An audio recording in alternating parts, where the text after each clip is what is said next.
ونصلی علی رسولہ الکریم اما بعد۔ آج امت کی مائیں، بیٹیاں، بہنیں وہ نام تو لیتی ہیں سیدہ فاطمہ رضی اللہ تعالی عنہا اور امہات المومنین اور نیک پاکیزہ مقدس اور پاکباز عورتوں کا، لیکن ان جیسا کردار اصل ہے وہ میں مثال دیا کرتا ہوں کہ ایک امریکی عورت نے پوچھا کیا تم مسلمان ہو؟ جی ہاں میں مسلمان ہوں۔ تم کس سے متاثر ہو سب سے زیادہ؟ اپنے نبی سے۔ آپ کے نبی میں کیا کیا صفات تھی؟ نبی کی صفات ساری صفاتی صفات، نبی صاحب صفات، سر تپا صفات، سر کے بالوں سے لے کر پاؤں کے ناخن تک صفات کی صفات۔ اور میں تم صفات سے ان سے ایگری ہو؟ جی بالکل ایگری ہوں۔ متاثر ہو؟ جی ہاں بالکل متاثر ہوں۔ تم بتاؤ تم نے کس صفت کو اپنایا ہے جو نبی کی پیروی میں؟ تو میں عرض کرتا ہوں اپنی بہنوں سے، امت کی ماؤں سے، امت کی بیٹیوں سے کہ ہم سیدہ فاطمہ رضی اللہ تعالیٰ عنہ جنت کی سردار، کیا کہنے ان کے،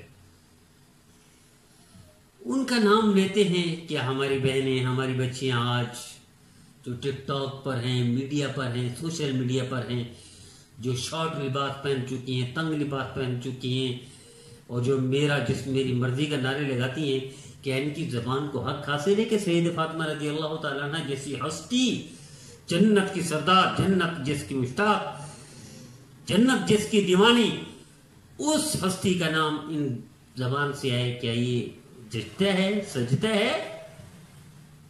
میرے عزیزو، سلطان محمود غزنوی رحمت اللہ علیہ بادشاہ تھا، اپنے خادم کو ایک دفعہ کچھ کام کہا تو خادم ایک دن، 2 دن، 3 دن نہیں آیا۔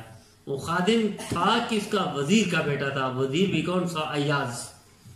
3 دن کے بعد پوچھا محمود غزنوی رحمۃ اللہ علیہ نے کہ ایاز آپ کا بیٹا نہیں آ رہا؟ انہوں نے کہا علی جا وہ تو ڈرا ہوا ہے کہ شاید آپ ناراض ہیں۔ کیوں ناراض ہوں میں نے کہا اس دن آپ نے شاید ان کو کہا ہے ایاز کے بیٹے، اس سے پہلے آپ نام لیتے تھے، تو اس نے کہا بھائی میں ناراض نہیں ہوں، اس کا نام میرے نبی کے نام سے ملتا جلتا ہے اور میں اپنے نبی کا نام یعنی لفظ محمد بغیر وضو کے کبھی نہیں لیتا۔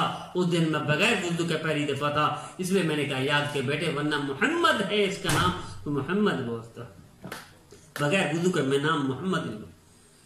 آج میری بہنوں کو فخر ہوتا ہے کہ سیدہ فاطمہ رضی اللہ تعالیٰ عنہ جنت کی سردار۔ واقعات کیا ان سے نسبت ہے کہ میری بیٹیوں کو، میری بہنوں کو، میری بچیوں کو، قوم کی بچیاں، امت کی مائیں؟ سیدہ فاطمہ رضی اللہ تعالیٰ عنہ ایک دفعہ عشاء کے بعد 2 رکعت نفل کی نیت کرتی ہیں، اور وہ عشاء کے بعد کی نفل آپ اندازہ کر اس وقت میں ماسیاں نہیں ہوتی تھی، غلام بھی نہیں ہوتے تھے۔ نبی کریم صلی اللہ علیہ وسلم نے غلام کے لیے تشریف لے گئی، یا رسول اللہ غلام آپ تقسیم کر رہے ہیں، خادمائیں آپ دے رہے ہیں، تو مجھے بھی انتظام فرما دیں، مجھے چکی پیسنی پڑتی ہے، گھر کے کام کرنے پڑتے ہیں وغیرہ وغیرہ، تو تھک جاتی ہوں۔ نبی کریم صلی اللہ علیہ وسلم نے ارشاد فرمایا میری بیٹی سبحان اللہ الحمدللہ اللہ اکبر تسبیح فاطمہ پڑھ لیا کریں، آپ کے غلاموں سے بہتر ہے۔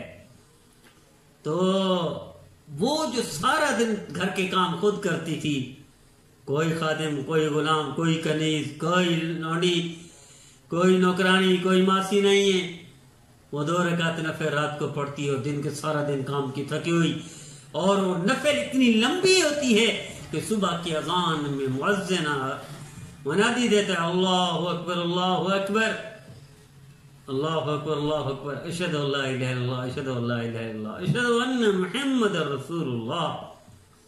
تو شکوہ کرتے ہوئے سلام پھیرتی ہیں اور شکوہ کرتے ہیں میرے کریم اللہ تیری رات اتنا چھوٹی مختصر ہو گئی، میرے 2 رکعت نفل بھی پورے نہ ہو سکے، میری ان بچیوں کو، قوم کی بیٹیوں کو، امت کی ماؤں کو کوئی جا کر بتا دے کہ سیدہ فاطمہ رضی اللہ تعالیٰ عنہ تو 2 رکعت میں ساری رات گزار دیتی تھی، میری قوم کی بچیاں ٹک ٹاک پر ساری رات، موبائل میں ساری رات لگنے والی، مشہور ہونے والی، ان بچیوں کو کیا حق حاصل ہے ان کا نام لیں، لیکن اگر ان کے نام لیتی ہیں تو ان کی صفات کو اپنانا چاہیے۔ مسلمان عمل سے خالی ہے، کردار سے خالی ہے۔ آئیے ہم اپنی بچیوں کو بھی صاحب کردار بنائیں، اپنی قوم کی ماؤں کو بھی صاحب اعمال بنائیں۔ اللہ ان ساری میری بیٹیوں کو، بچیوں کو، قوم کی ماؤں کو سیدہ فاطمہ رضی اللہ عنہ کے اسوہ پر عمل کرنے کی توفیق ہے۔